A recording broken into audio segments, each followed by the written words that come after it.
And next up on Video Game Source, Jason's Video Game Source, we have Code Vein 2, which I'm not going to waste your time with this game. I just spent, what, $69.99 plus tax for this game, and it's not worth it. It's not worth it. It's an action RPG in the vein of the Souls likes. Um, at first, I thought it was like an anime, Elden Ring. Far from it. Uh, It's developed by Bandai Namco. It released January 30th, and I've made about over 100 gameplay VODs for this game. I put hours into it. Unlocked a few heroes, which is the whole premise of this game, basically in time travel. Uh, let's start with my experience with the first game, Code Vein 2, because Code Vein did some good things. Most notably, I think it was the hub area with the stage design, the mission design of it. There was no open world in Code Vein. Okay, so they were doing a lot more in Code Vein too, and to me, it's a detriment to the franchise at this point from what I've been playing. Code Vein 1, they had a nice structure where you would complete a mission or a chapter, then you go back to a hub, give gifts, and go back out and complete another one. The game didn't have a lot of charm to begin with. I don't remember a lot from Code Vein, but this game, Code Vein 2, lacks even more charm. It's pedantic. Uh, Gameplay is mushy, doesn't feel good. The open world, few things to do, very mediocre, very bland, very boring. Open world. And the thing that says that I don't get is that this is a PlayStation 5 game in 2026, and it looks looks sloppy and it runs sloppy. Frame rates all over the place. There's sequences where I'm playing Code Vein 2 and all of a sudden my character falls back. Half the half his fucking energy's knocked off, and I'm looking around like, what hit me? Was it a projectile? Was it somebody slashed me with a sword, or what happened? And the game just has that kind of hit detection. It's very weird, But there are some good points with this game. Some good parts, I would say. Most notably, I actually do like the story so far. I haven't beat the story, but the story centers around um, heroes and time travel. Basically, what happened at the beginning of the game in the present, I forgot the year, 2022 something. Presently, you start out and the world's about to end. Okay, these heroes have created a cataclysm where they died or something, and they're about to blow up. Parts of the countries are being blown up to bits. I don't know if there are worlds or countries in this game. It's kind of weird like that. But the world is going to end soon, as each section of the planet blows up, basically due to a cataclysm. And basically, you got to go back in time and help these heroes. They have like family issues, personal issues, friend issues. They got issues in the past, and they end up, dying and transforming into like a nuclear bomb, basically, from what I get out of it. And I would say the writing, the exposition is pretty good, as they detail the story of Noah and Jose, which you see on the screen here playing with. These are partners, okay? You go back in time and you play the game with them, or they could transform into you, assimilate into you, and your stats grow a little bit and stuff. But the story to me, with the time travel, going back, helping these heroes, the exposition, there's a lot of it's got those goofy God of War walking sequences where you're getting visions and flashbacks of their story, and dialogue sequences, detailing their family life, or what happened, what's leading to them, why they're in so much despair and everything. And then you defeat a boss pretty much at the end of the stage. Now there is an open world. Like I said, it's not good. It's ugly padding to me. It's not fun. It wasn't fun. It was no charm to it. Plus it looked washed out, looked drab. I mean, Elden Ring on PlayStation 5, and this is on the Code Vein I played on PlayStation 5. Elden Ring looks way better. It basically shits on this thing from a visual and charm standpoint. Um, so basically, Code Vein 2 is doing too much. It's doing too much to the detriment of the franchise. Like for instance, let's also talk about the menus. There's too many convoluted menus got to go through just to add a shortcut item or to add a weapon enhancement or something. Um, Gameplay centers around Forme, centers around It's 4-man. I don't even know 4-man. It's like a special attack. You know, they got different names for special attack.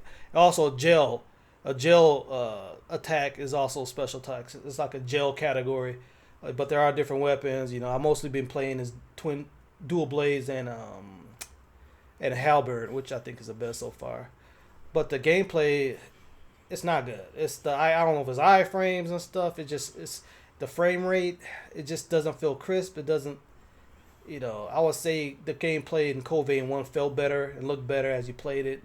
Like things felt a little more fair. This is just too weird and I don't know, choppy and it's like.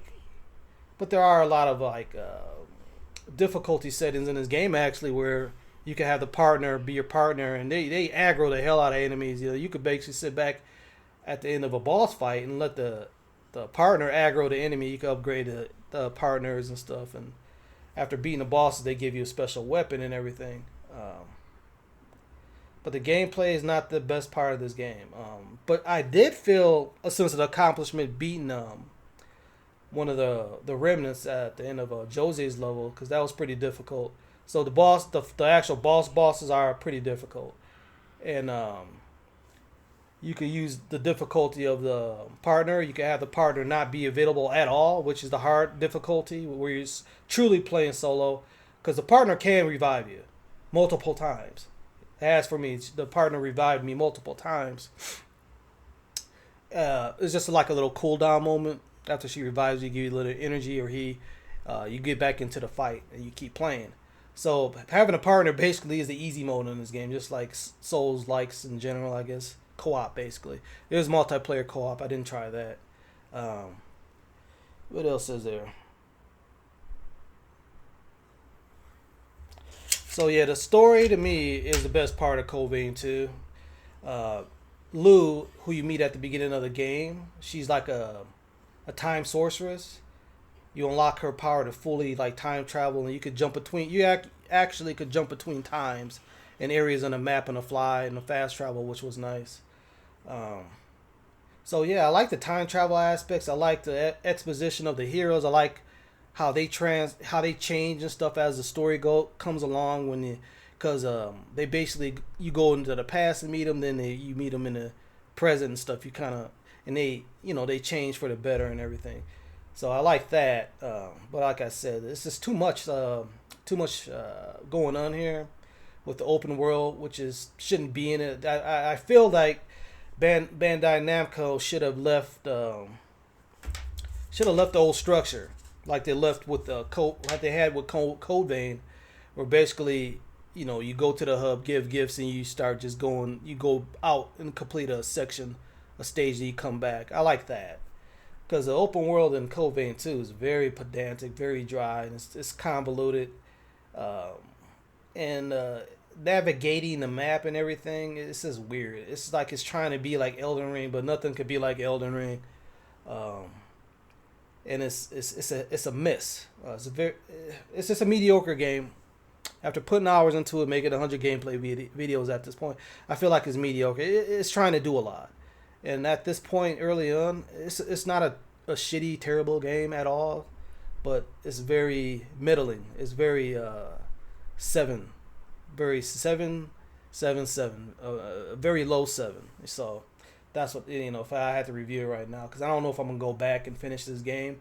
Nioh 3 is about to release, and I'm gonna be all on that. So lots of action RPGs for me, but I was hoping Code Vein 2 would be better. I even made a membership trailer, talking about how it looks much better in the trailer than the first game.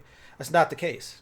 It's not the case. I'm wrong. I'm very wrong. It's very too much, and it's pedantic, and they made the game feel kind of bloated, and it's kind of like Mafia 3 to Mafia 2. It's like sometimes these devs, they try to make the game bigger, badder, more badass and bigger, and it doesn't always work out. And that's what I feel like Code Vein 2 is at this point. I think they should have stuck with Code Vein 1's formula of the hub mission. It was simple, and I actually like that more for Code Vein. See if there's anything else I forgot. Hey, a motorcycle. Open world has a motorcycle. Everything in this game just feels floaty. mushy. You know what I'm saying? The animations, the hit protection, the floaty, jumpy. It's just everything doesn't feel crisp, tight feel to it at all. So I don't know. Yeah, and I did spend, like I told you earlier, I'd spent 60. I buy all my games myself, my own money. And yeah, this is not worth it. They should not make these games $69.99. They should not. Games like this, I mean, should not be $69.99. This should be $49.99, brand new. Sorry, it should be. Because I understand it does have content. You know, to do everything probably will take 40, 50 hours. I get that. This game is not worth no $69.99. I would advise you for a deep discount. And maybe wait like a year or two, you know. Or unless they put it on Game Pass or, you know, or free, you know, a market where you can download it and play through it for free or through a service, I would say. But otherwise, I wouldn't play this. Like, if you ask me what game you should play early, like during February, if you like action RPGs, it'll be Nioh 2 because I played the demo of that earlier, and I'm about to play the demo of the game that carries over the demo of Nioh 3. So I will stay away from Code Vein 2. I'm sorry. I will stay away from it. To me, it's a letdown compared to the first game in some aspects. Yeah, they did a lot more for Code Vein 2, but more isn't always better in some cases. So, yep. Trying to see if there's anything else here. No, I think that's it. Members, thank you for becoming a member of Jason's Video Game Source. You know, this is the only way you're going to see me yapping about all these damn games that I make these VODs for. See, the VODs are basically, you know, that's the idea of my channel, of YouTube and the website. It's just to make a lot of gameplay VODs. I don't know if I'm going to keep making or be able to due to time in different games. And I'm just one guy. I don't know if I'm going to make VODs for Code Vein 2. I don't think I will at this point, because if you look at February and everything, I try to play everything. So I think that's about it, guys. So once again, thank you for becoming a member of Jason's Video Game Source. Check out the website. I write my own reviews for games too if I don't talk about them on the membership videos. That's it. Thank you.